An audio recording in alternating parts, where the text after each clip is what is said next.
Hi, this is Yaroslav from Stack, and I'm here with Gurinder.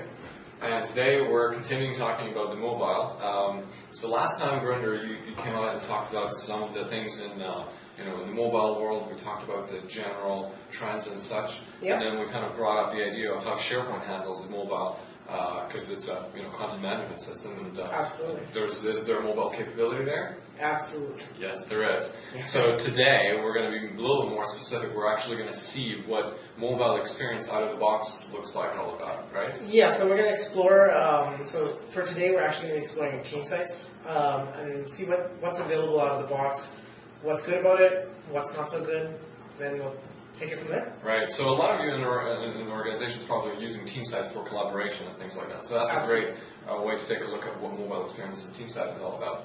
So let's, I'm going to just, there. So why don't you go ahead and show us? Yeah, absolutely. I'll take control. So this is a typical team site. What I've done here is there's a few documents here. I've added a few tasks, and we're just going to go around and see what's available. You look at the page, you've got your libraries listed out, and you've got your lists. And the shared documents right there. So it's really easy to access your information. Now, if we wanted to go to the mobile site, there's a few ways we can actually do this. So we can actually download a user agent, which can switch the page into mobile view. So that's kind of like a tool for... It's a tool and that's... it's a Firefox you're running, right? Yeah, it's a Firefox tool that allows you to view it in a mobile environment. Or better yet, you can just append mobile equals 1 at the end of the page, and out of the box, this will always push you to the mobile site. Okay, cool. So that's for like testing and stuff, right? Absolutely. Okay, so if you're testing, you can just use mobile 1, or you can use the user agent, right? You don't Exactly. have to have your phone develop on your phone. You don't need to develop on your phone. One of the beautiful things is even if you're on your phone, you can actually say mobile equals 0, and you can actually get your regular site. Okay. So this is actually the mobile site that was automatically re-rendered, right? Yes. So this is the mobile site. You'll notice there's a lot of things that were available on the first site are not here. So I don't have direct access to my lists. Yeah. I've got my documents, but if I go into a document, so for instance this one, it doesn't actually open the document like as in a Word format. Yeah. We get to see a little bit of text, but that's in the wrong rendering, that sort of thing. Yeah. Not complete rendering, right? No. Yeah. You switch it to image view, and then all of a sudden it shrinks. Right. So it's not all that helpful. It's still cool though. It's really good because you know what? You can zoom into it, okay. and you can actually read the text. Yeah. That's very nice.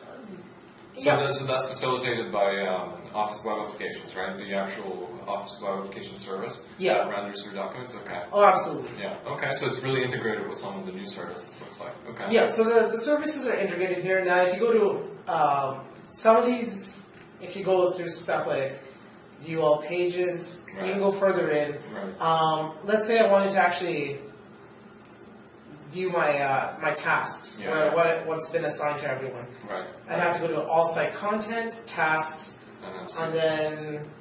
So it's kind of, and then you can obviously edit site actions, right? Okay. Yeah, so site actions is not available in this menu. Obviously, you don't want to add the pigeonhole device. You don't want to be able to do that on a mobile device. That's quite a bit of overhead. Yeah, and besides, so I'll show you some of the other things. So now you can see the tasks. It takes about 3 clicks before you actually get to the detail that you want. Yeah. So if we actually go back to the main page.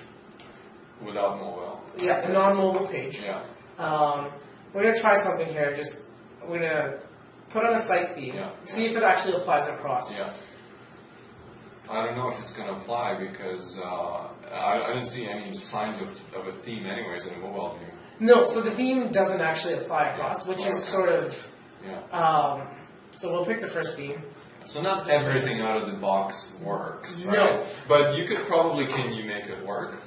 Yes, so the beauty of it is, out of the box when you see stuff like this, it's not going to fit all your needs. Right. So now we go to the mobile site, and we don't have that same theme applied. And then without that theme, it's sort of, you've got 2 sites, 2 different ways of viewing the same thing. Okay. Okay, cool. But the cool thing about this is when master pages, whatnot, you can actually make this into the way you want it to be.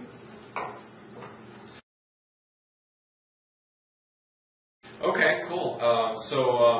Why don't we take a look at a little bit more details next time? How we can actually go about and modify some of that stuff and Absolutely. make it customized. Well, we'll go into further detail, so you can actually make a mobile site that fits your needs. Okay, cool. And that's one of the things. So that's the team side again. The publishing side is the next on the agenda, right? So there's going to be some interesting, cool set of screencasts that talk about that. All right, awesome. Well, hopefully you liked it. So again, Gurinder, how can people find you on the web? gsman@knowledgetech.com. You should really create a Twitter account. What do you guys think? I will be looking into that. Yeah. Okay. Thanks. Awesome. And I'm Yaroslav, and you can find me at sharemudge.com. That's my blog. Thanks very much.